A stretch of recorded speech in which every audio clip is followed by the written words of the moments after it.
Қайырлы күн, достар. Бүгін мен сіздермен балаларға арналған корындықтың рецептімен бөлісемін. Яғни сосиски в тесте. Жеңіл және тез дайын болады. Менімен бірге жасап, балаларыңызды қуантыңыздар. Ең алдымен сосиска мен сырларымызды кесіп, осылай дайындап аламыз.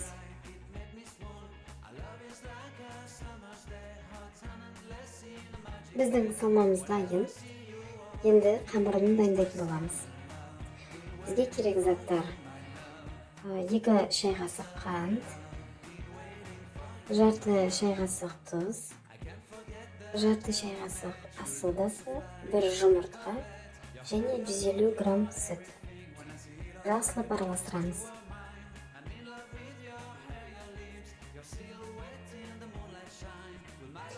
Әрі қарай ұн қосамыз, 100-120 грамм. Жақсылап араластырамыз. Біздің қамырымыз дайын. Қамырымыз осындай массада болу керек.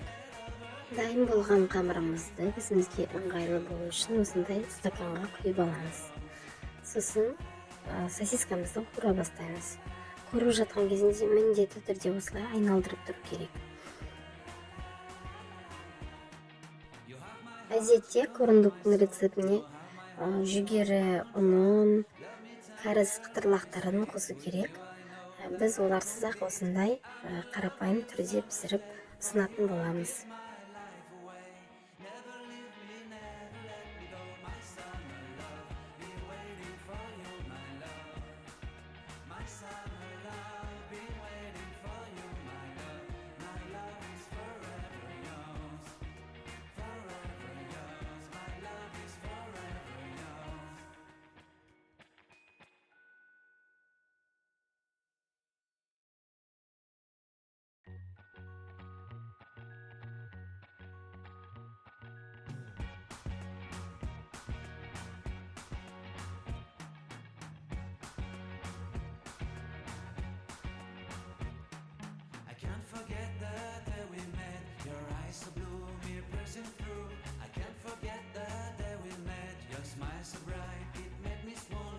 Біздің корындықтарымыз дайын.